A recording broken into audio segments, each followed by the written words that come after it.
금리가 오르면 식당, 모텔이 줄 폐업한다. 사실일까요? 여러분, 이거 사실입니다. 금리가 오르면 식당이나 모텔이 줄 폐업할 확률이 굉장히 높습니다. 그런데 여기서 말하는 식당이나 모텔은요, 규모가 꽤 있는 기업을 말해요. 왜냐하면 전국경제인연합회에서 조사한 내용인데요, 기본적으로 외감 기업에 대한 조사를 한 거예요. 외감 기업 17,827곳을 분석을 했는데, 그 중에 식당업을 하거나 모텔업을 하는 외감 기업, 외부의 회계 감사를 받는 기업이니까 크다는 이야기잖아요. 이런 큰 기업들이 줄줄이 망할 수 있다는 단서가 나온 겁니다. 쉽게 말하면 2021년 기준으로 일시적 한계 기업의 비중, 식당이나 모텔업에 관해서 말입니다. 모텔업에 관해서 말입니다. 여기는 여러분 보시는 것처럼 76.3%입니다. 76.3%. 어마어마하죠. 말이 76.3%지. 여러분도 알다시피 식당이나 모텔업에서 이렇게 많은 한계 기업이 있다는 것은 여러분 충격 중에 충격이옵니다. 이게 한계 기업이라는 게 뭐예요? 벌어서 대출금은 고소하고 이자도 못 갚는 기업을 한계 기업이라고 합니다. 쉽게 말하면 계속 빚이 쌓여가는 기업을 한계 기업이라고 해요. 그런데 식당업이나 모텔업에서 76.4%가 된다는 것은 여러분, 이것은요, 쉽게 말하면 줄줄이 식당업을 하는데 모텔업을 하는데 다 망한다는 뜻이에요. 실질적으로 여러분 대기업들 중에 말입니다. 뭐 가을밥상인가요? 대기업에서 운영하잖아요. 망했어요. 망했어요 완전히. 식당업을 하는 거 아니에요. 식당업을. 모텔업도 저는 마찬가지라고 지금 보는 거거든요. 76.4%가 되니까. 좀 더 구체적으로 볼까요? 좀 더 구체적으로 보면 작년에는요. 식당이나 모텔업을 하는 사람이 86.3%였어요. 올해는 2020년에는요. 2021년에는 76.4%로 좀 줄어들었습니다. 그나마 좀 줄어들어서 76.4%지 지금도 위기는 지금 계속되고 있다는 이야기가 되는 거잖아요. 계속되고 있다. 그만큼 말입니다. 식당이나 모텔업은 지금 위기, 백척간두의 위기에 있다. 이런 이야기가 되는 거고요. 사업시설관리업도 마찬가지 59.5%입니다. 적지 않죠. 부동산업도 52.2%고요. 그러니까 사업시설관리업이나 부동산업이나 이런 부동산 같은 경우는 쉽게 말하면 절반 이상이 돈을 제대로 못 번다는 이야기가 되는 거잖아요. 돈을 제대로 못 번다. 부동산. 우리가 공인중개사 분들 많이 번다고 이야기하지만 실질적으로 말입니다. 평균을 내보니까 많이 버는 게 아니에요. 52.2%가 한계 기업이니까 벌어서 대출은 고소하고 이자도 못 갚는 데가 많다는 거잖아요. 부동산업에는 여러분 이게 공인중개사만 있는 것은 아닙니다. 도배업을 하는 사람들도 있죠. 도배. 인테리어를 하는 사람들도 있죠. 그러니까 집과 관련된 일을 하는 많은 업종들 이것도 어렵다는 거예요. 사실 요즘 말입니다. 여러분 인테리어 안 합니다. 그냥 들어가 살자예요. 왜냐고요? 너무 비쌉니다. 인테리어 자체가 너무 비쌉니다. 옛날에는 인테리어 할 때 100만 원에서 120만 원 정도 들어가면 평당 뭐 이 정도면 괜찮을 거야 이렇게 이야기했는데 지금은요 200만 원 300만 원도 어림없다예요. 200만 원 300만 원도 어림없다. 조금 잘하려고 하면요 300만 원이 넘어서야 된다는 거예요. 이런 와중에 누가 인테리어를 하겠습니까?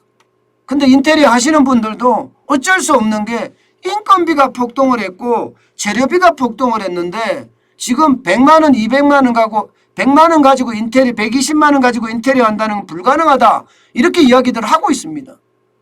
아무리 적게 들어가도 200만 원은 줘야 된다. 그러면 2배 오른 거예요. 2배. 인테리어가 2배 오르면 여러분 30평 정도 하려고 그러면 200만 원만 하더라도 30평 한다. 6천만 원이에요. 6천만 원 주고 누가 올수리를 하겠습니까? 요즘같이 어려운 시기에 차라리 그냥 내가 도배 일부만 하고 그냥 깨끗이 해놓고 살자. 이게 일반적이 되잖아요. 그러니까 부동산업이 굉장히 어려운 겁니다. 사업시설 관리업도 마찬가지고요. 좀 더 나아갈게요. 중소기업으로 가면 중소기업도 만만치 않습니다. 중소기업도 보시다시피 34.1%가 34.1%입니다. 지금 한계기업이에요. 그러니까 10개 중에 7개가 한계기업이라는 거죠. 7개 기업. 아니, 3개 기업이 한계기업이라는 거죠. 3개 기업. 7개, 10개 중에.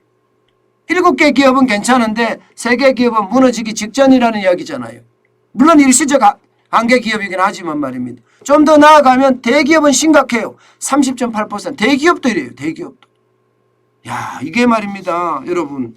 대기업까지도 지금 상황이 좋지 않다는 것은 여러분 우리 경제가 지금 좋지 않다는 걸 보여주는 지표입니다. 이게. 2020년 대비 2021년에 그렇게 많이 떨어지지가 않았어요. 그렇기 때문에 여러분 어렵다는 겁니다.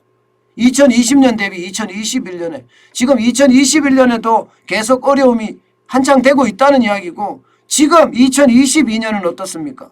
2022년도 결코 좋지는 않습니다.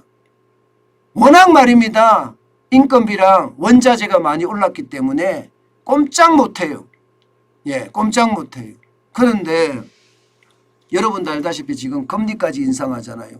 금리 인상을 했을 때 과연 이들이 버텨낼 수 있을 것인가? 한계기업들이 버틸 수 있을 것인가? 여기에는 여러분 당연히 못 버틴다예요. 더 많은 사람들이 어려워진답니다. 당장 말입니다. 여러분 금리 1%를 올리면 적어도 말입니다. 한계기업 수는 점점 늘어납니다. 955개가 늘어나고요. 2%포인트를 올리면 1700개가 늘어나고요. 앞서 제가 말씀드렸던 17,827개 중에 말입니다. 3%포인트를 올리면 2,329개가 늘어납니다. 그러면 여러분 만약에 금리를 3%를 올린다고 하면 여러분 47.2%가 한계기업이 되는 거예요. 47.2%가. 결국 절반이 한계기업으로 간다는 거예요. 이 말은 금리 올리는데 신중해야 된다. 이런 이야기입니다. 금리를 내린다고 하면 아무래도 한계기업 수는 줄어듭니다. 1%포인트를 내리면 796개가 줄어들어서 29.6%가 되고요. 2%포인트를 내리면 1288개가 줄어들어서 26.9%로 떨어지고요. 금리를 3%포인트를 내리면 1693개가 떨어져서 줄어들어서 24.6%가 된다는 거예요. 올릴 때와 내릴 때의 차이가 어마어마하죠. 그렇지만 분명한 것은 여러분 지금 현재 한계기업이 34.4%라는 수준입니다. 이게 적지 않죠? 이게 적지 않습니다. 저는 그것 때문에 결국 우리 기업들의 어떤 상황이 점점 어려워진다. 그런데 금리를 안 올릴 수는 없거든요. 모르겠어요. 여러분들은 어떻게 생각하시는지 저도 궁금한 것 중에 하나인데요. 여러분 만약에 말입니다. 만약에 한미 금리 역전이 일어나면 여러분은 어떻게 될 거라고 생각하십니까? 지금 이 금융시장에서는요. 미국과 함께 따라가면서 금리 인상을 할 필요가 없다 이렇게 이야기하는 사람들이 나오기 시작했습니다. 우리는 독립적으로 통화정책을 써야 한다 이렇게 이야기하는 사람들이 굉장히 늘어났거든요. 근데 이게 맞는 건지 저는 아니면 지금 상황이 좀 위험하다.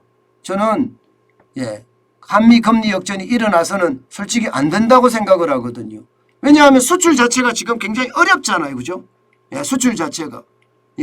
옛날처럼 우리 경제가 소비가 좋아지는 것도 아니고 투자가 좋아지는 것도 아닙니다. 이런 상태에서 말입니다. 여러분. 금리 인상을 계속해 간다는 것.